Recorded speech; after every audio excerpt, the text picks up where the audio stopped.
Hey, what's up everybody? So I'm gonna try something completely different. I have a new setup. I'm also using OBS. I'm using a new webcam. There's a whole bunch of stuff that I'm doing differently. And because of that, I now have access to screen recording on my computer. So what I wanna do today is actually go and find some Hell's Kitchen or Kitchen Nightmares clips and use them to explain why exactly Ramsay was pissed off or what happened from like a cook's perspective. So let me minimize my screen here. That looks like Kraft macaroni and cheese. That's got to be Kraft. They're not even making mac and cheese. They're just using boxed Kraft mac and cheese and putting it in a bowl. Was this wasn't a kids menu item, was it? That's gross. Almost impossible to screw up. Okay, so when you put it down, I mean, it comes with a lot of stuff. It really doesn't look all that bad. But then they show him rummaging around inside the burger. You probably won't like that either. I mean, of course, if you do this, it's gonna look disgusting. This is a little burnt here. He's got rice with it. What is that? So it's meat, coleslaw, it looks like on this. It doesn't really look that bad, but he's like over there just mangling it. I think he needs to come up with a reason why he doesn't like food sometimes. I think sometimes the food isn't as bad as he's saying. You gotta go fucking work the line because I'm fucking losing my mind. We all been there. Now, one of the things that a lot of people don't realize with Kitchen Nightmares is that these places are used to not being very busy. And people catch wind, and Gordon Ramsay also encourages people to show up at the restaurant. So what ends up happening is you end up with an extremely busy night. Now, if they don't know which day Ramsay's going to show up, they will staff, like say for a Tuesday, which means they're not going to have a lot of people on. I don't know if this is a Friday, Saturday. I don't know what day of the week this is, but if this was in the middle of the week, they're not going to have a lot of people on staff. So when you end up with a Friday night style rush at 6 p.m. on a Tuesday, the restaurant's going to be busy and everything's going to fall apart and the restaurant's going to look really bad. There are a lot of restaurants that Ramsay actually has saved. His average savior rate, I don't know what to call it. The average restaurant will fail something like 80% of the time. I think his record is like 65-70% of the restaurants failed instead. So he saved about 15%. I will check the figures on that because that's something that, like, it's not like that information is out everywhere. But if I remember right, he does save a lot of restaurants, but there's a lot of restaurants that are just too far gone by the time he gets there. And there's only so much you can do, you know? Dom, why are we always running out of product? Because when I open my fucking mouth, everybody shrugs their shoulders and gets a fucking attitude. What? That doesn't make any sense. Did they edit this together? Because he asked, the question was, why are we always running out of product?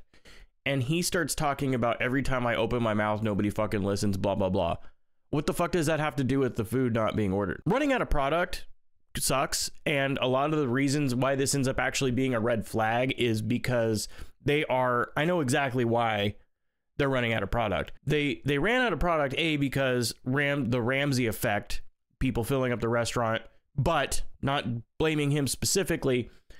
Also, when they're not getting as much revenue in, they're going to reduce what they order, which means they're going to run out faster. And well, I partly don't blame them. I also do kind of blame them because I've had an owner come up. As an executive chef, I've had the owner go through all of my stuff and line item veto things that they didn't think that we needed, that we absolutely needed. We ended up running out. Servers had to walk around with a notepad of all the stuff we were out of. It was a freaking nightmare, and I ended up looking like a jackass because of it. You don't disrespect me like that. They have to find a way to fucking... Yeah, throw that. For that night service, I introduced a new special. Let's start with some sliders. Little sliders. And bite size. Little brioche slider buns. Away from the bomb burger. Yeah? Have a taste. That bomb burger did not look that bad. Perfect. Try and chew it. Like, maybe it was a little overcooked or whatever, but... Look at that. Just touch it. A plate of vegetables. Your finger's going right through it. This is the... Yeah, that is... I mean, they don't look that overcooked, but if your fingers are going... you know, broccoli doesn't need a lot. It really doesn't. Like, broccoli, when you're cooking it, you don't have to apply quite as much heat as a lot of people think. Most of the time, If it has just a little bit of crunch, it's still good, and it'll maintain some of that green. And also another way to maintain some of that brightness of greens is to use like lemon juice, and it'll brighten them up a lot. Don't send anything else. Close it. Now, my understanding is whenever they do this, whenever they close the restaurant down, I believe these people come in and eat for free because I don't know if he pays for everybody as they show up, or if he pays for that day's worth of food or whatever, and then they just come in. The thing is, what you notice is in every single episode, at some point in the episode, the restaurant gets like extremely busy, right? But they can't have an episode that shows the realistic workflow of the restaurant, because if they did that, they would show a dead restaurant all week. So they have to do things to encourage people to come in. And part of that is paying for their meals. Hey, if you want to come in and eat, your meal is going to be on us. We're not going to charge you for anything. If you know anybody or have any experience with the guests that actually come into these shows, I would love to hear about it in the comments. If you know of a video of people talking about their experience eating at a place from Kitchen Nightmares while Ramsay was there, I would love that. I would love that, and I will talk about it on the show. I'm sorry, I'm not serving anymore. That's so embarrassing. That is so embarrassing. Oh my God, could you imagine having to go out in a room full of customers and be like, yeah, we suck, guys, sorry, like, you guys gotta go. Like, I can't even imagine what that would be like. That really, yeah, I don't really like that. I would want my restaurant to look like that. That has like, it's kind of got a combination of modern, but then a little hint of that like kind of old school 50s style stuff. I don't know why they need all the bowls and plates and crap out here. This must have just been for effect, so like they could scroll over and see, because realistically none of this tableware would be here, or none of the smallware bowls and whatever would be there. So they did this, they filmed all this, and then they had to go through and remove all of it for service. Welcome to the new Classic American. Let's have a look at the new menu. They got new aprons too. Classic American dishes done brilliantly well. Was that a club sandwich? It looks like some kind of chicken club or turkey club. We're family, but we have a business to run, okay? So those two things need to be separated. And that is a really common problem that I've seen in a lot of mom and pop places and in other places. You get a little too friendly with the staff.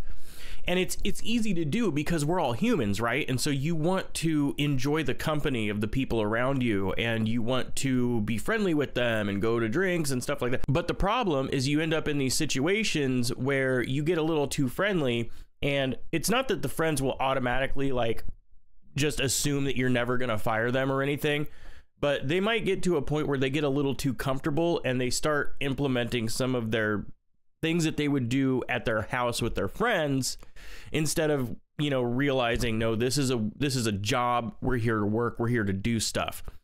So it's really unfortunate that you end up in those types of situations. And the best way is like, look, we're best friends, but the minute I walk through that door, I'm Chef Jay. You're an employee that works there at the restaurant. We could go out for drinks or whatever afterwards or anything like that. But when we're in the restaurant, we are workers for this business. And that's how we need to maintain. Like, that's the kind of relationship. You know, you got stressful shit going on in your life. I totally get it. Leave it at the door. If you need a day, take the day. Come in here to work. Even if I give the person, the friend or whatever, every leniency on that, the guest is still going to end up having a bad experience because they got in a fight with their girlfriend 2 nights ago or whatever. Like I said, if you cannot come here with your A game, take a day off, but don't show up in a pissy mood and ruin everybody's day or whatever. I know it's not really exactly what they're talking about, but you know what I mean. You have to lead by example, and we will show you the leadership that you need to do your job. Leadership it's hard. Leading is hard. Fun tonight, guys. You know? If it was easy, everybody would do it. Relaunch night. Only 5 minutes, guys. Yeah, there's those bowls that we saw earlier. You can see how they splice all the shots together. Watch this. So she's wiping stuff down now. You know it. Relaunch night. Bowls. So this is the area that they're at. That's your seating chart right there. That is your either KDS or the actual computer where they type the orders in. In 5 minutes, guys. Yes, get me ready. Yeah, there's the bowls. Let's look at this setup. So they have, I guess this is the menu or something. Let's see, they got other bowls there. They didn't really do much to the kitchen. I know sometimes they completely redo the kitchen. Look, is this the pass here? This kind of looks like the pass. Maybe that's a dish area. It's not a bad kitchen. I've seen worse. Oh, yeah, did you see that? Okay, bowls. 5 minutes, guys. Yes. Check this out. Bowls. Food. So they have all this footage, and then they kind of just mush it all together because this wasn't even here. So this is in the middle of service. Yeah, see, now the table's empty. And then they have whatever, like I can see like 7 tickets down here. Those are called chits, by the way, for people new to this. Yeah, that's the chit printer there. This is the stuff of nightmares on a really busy night. And it looks like they treat this like the pass-through. So that other area, I think, was where the dishes are. And then they have all their little bowls and stuff. Yeah, see, now it's empty. Excellent. Nice. And they were just now putting those tickets. So that was the start of service. Absolutely delicious. We'll come back for more. Well, the tickets. Yeah, we won't take the ball. Yeah. Customers are happy. Wow. They just flew through service. Very much. I'm sure if there was drama, they would have showed it. All right, let's see what the next one is. There are so many thriving Italian restaurants in the area. Davide's not one of them. Davide. This is your thing. Get the fuck out of here. I think I remember seeing that dude. I think he's kind of a clown. Straight in. Shut the fuck up. Take the food. Okay, so this guy's got a really bad attitude. We got the servers in the window. He's yelling. Like, think about this. This dude is screaming at his staff already. You have Outer Expo here with about 5 tickets. You got 4 tickets here, so one of these tickets is probably whatever this is here. Since he's got 4, they got 5. This is not busy at all. And this guy's got food. I don't know why he's just standing there. It might be a big table that, like, this is probably part of this. And then this guy is Expo. So he's expoing, trying to sync up with him. And these are the servers waiting for food. He called for hands or whatever. Now, let's see. What else can we see here? Wooden cutting boards. Oh, he's got a couple tickets down here too. So this must be stuff that he's like just finishing up. He's got a Cambro. He's got an open thing of unrefrigerated milk. He's got a kind of a garnish set up over here. I don't know what that is. And this is, I can't tell. I think this is is this hot? Is this a hot well? Or is it a cold bar? And normally I would just say, oh, it's a cold bar, but like they have a Bain Marie in here with something in it. I don't know what that is. I think it's a cold bar. He's given up on himself. It's 3:30. You gotta get ready for dinner. Listen, you're gonna get fucked anyways tonight. Frank Yeah, he said that because they're gonna bring everybody in and they're gonna get mutilated. down and beat and constantly trying to please. There's Outer Expo. Those birds, look at that. Oh my God, I would kill for that stove. 1, 2, 3, 4, 5, 6, 7, 8, 9, 10 burners. Maybe even more that's off screen. Let's see. This is a pasta pot here. And you can see this is where they would put the pasta. I think they have an order in there. These things are probably things that are added to stuff that they saute. I can't really make out what they are because they're blurry. And then you have your pans set up over here. And just like the other restaurant, they have pans here ready to go. They actually look like they're in pretty decent shape. I don't know what that is. I wonder what that is. Oh my God. Let's see. So now he's got 2 tickets. I don't understand why he's got such an Can't work like this. attitude. Matters worse. The brothers were hundreds of thousands of. That was a different night. That was a different expo. Are we gonna be able to take checks this week? Frank found out that Anthony was embezzling money. What happened? Oh, shit. Hooked on painkillers, got in trouble, went to jail, the whole 9 yards. So that guy's not the clown. I'm mixing him up with a different episode. Gave up. He's broken mentally and physically. Yeah, it's rough. Man, I'm pissed. I'm fucking telling you to go fuck yourself. And I don't respect him because I think he laid down and fucking died. I mean, he probably broke his trust. I totally get it. Feelings. Well, it was Addict or not, broke his trust. All the pastas you need. Wow. Yeah, it doesn't look that great. They always show him mangling stuff. Like they don't ever show the food before he starts screwing with it. You notice that? yes. It's really spongy and horrible. Are they frozen? What do they mean? 3 weeks ago. Oh my God. Disappointed by the food. Yeah, see there again. they don't show what it looked like before. They wait till he's opened up some of them and like mushed it around and stuff like that. So then you're like, ew, look how gross that is. But it's probably not as gross as it looks. He probably just mangled it. I mean, it's a pink sauce. Dinner service was a disaster. Table 31, been waiting an hour. Please shut the fuck up! Damn. Yeah, see now, it looks like these are starters, these black marks. So what more than likely these tickets are is you have your appetizers, what we would have as like a rush order. This is most of the way through the night because you can see all these tickets up here. And then whatever they order for an appetizer is usually up here at the start. So he was running apps and now he's getting ready to do the main entrees and stuff. I wasn't watching a dinner service. I was watching a man on the verge of an emotional breakdown. You see, now here, the tickets are different, but in that other scene that we just watched, I didn't pause it in time, but there was only one ticket. So they splice all this stuff together. This isn't a linear thing. They just capture different moments during the service of several different days, and they kind of mush it all together into like one night. It wasn't over yet. Frank walks out of his own dinner service. I'm not fucking cooking. I'm not doing it. Yeah, see, that was empty. The line was empty. We can bring Frank back. You haven't put this chef. You know, have some boundaries. But Because I think inside you felt you didn't deserve it. it doesn't, you know, been there before. Like, you just feel like you don't deserve to even be in the kitchen at times because you feel like a screw up and like you can't do it anymore and you start beating yourself up. And I think this is where this dude is at, as he's just like throwing his hands up. He's like, I just suck. I can't do this. You know, I'm just kind of coasting along because I have to. And it's really hard to, you know, going on tilt is really hard to come out of that unless you have some people around you that could to help. I want you to think of something that you want to cook before you go to the sauce. Shallots, thyme, a little dash of rosemary. It's delicious.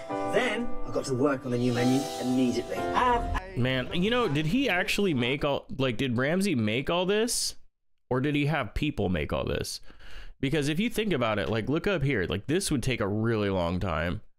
This looks like a pork loin. That would take a while. Like, he would have had to have been doing this, like, all day. Like, all fucking day. I wonder if he had a crew come in and make all this stuff. I mean, I'm not saying it looks bad. I'm just saying, like, making everything on the menu is, like, extremely, all the pizzas and all that stuff, super time consuming. Now, here's my problem with the service. The service of the new restaurant with the new menu and everything. How much time do they get to prepare for this? So they have their rollout, but knowing the entire menu in a single day is an extremely hard thing to do. So the fact that they're able to roll out a meeting in the morning and like go through stuff, I don't know how much training or practice they go through before service, but completely upending the menu and coming up with something different just like that, like that would be really overwhelming. That would be stressful. All of the meals that you would have to do that would change, all of the things, all of the timing of the kitchen, everything. Yeah, see, so they got what? 1, 2, 3, 4, 5. So they got 6 tickets. Some of these are long. Like that might be a 6 top right there. That's a bummer. Look at, so this is busy. This is the start of a busy night. Because these are all like 3 tops, 4 tops, probably like got like a 4 top, a 3 top, a 3 top, a 3 top, a 2 top, a 2 top, a 5 top, a 3, 2 top, whatever. Or there's a lot of instructions on all of these menus. So that's, that is 1, 2, 3, 4, 5, I think 6, 7, 8. That's 9 tickets sitting there. And then to have food come back, this is how shit goes off the rails. Anytime you end up in a situation where you're backed up like this, because this dish is on a ticket that is not up here anymore. So that thing that's up there, they now have to go through, find that ticket, or they have to know which table that is, and hopefully the chef knows. And he's got to remake this in addition to now doing all of this. So it's going to throw all the timing off. So that's why it sucks so hard, and why the chef would get super pissed off if food starts coming back. Because it's like, you should, if food is coming back, have to stop doing the pasta or stop doing the steak or whatever and rush this out, because now you have somebody waiting for food and everybody else is eating. Oh no. like, what's so fat? Yeah, that saute, that's freaking busy. 10 burner stove, every single thing's got something on it. Yeah, look at that. This is peak service right here. Oh my god, 14 tickets. That is insane. That is right in the middle of rush. Each one of those represents a table of somebody trying to get some food. Yeah, you wonder why chefs have that attitude? That's why right there. Keep that attitude with it and never sit down in a kitchen. Okay, so that's the second one. Going over some of this stuff, I think watching these shows can be really important to kind of picking apart the inner workings of a kitchen. I work at a place I cannot record. I can listen to stuff while I'm prepping and doing stuff in the prep kitchen, but I cannot take any pictures. I cannot take any video. So I was trying to figure out a way like, well, how can I show this stuff and still talk about it, but not like do anything in my own place? And I was like, oh, I can, there's all these episodes of Kitchen Nightmares and Hell's Kitchen and stuff. You can see the back of a whole bunch of different restaurants and kind of talk about it and talk about the things that are involved. But all that being said, let me know what you think of the new format. It's not like it's going to be like this all the time, but I do want to try and start branching out and trying more things. So if this is something that you want to see, if this video does well, let me know with a thumbs up or give me a sub, and I'll produce more content like this. So hopefully you learned something, and I hope you have a wonderful, amazing day, and I'll see you on the next one. Peace.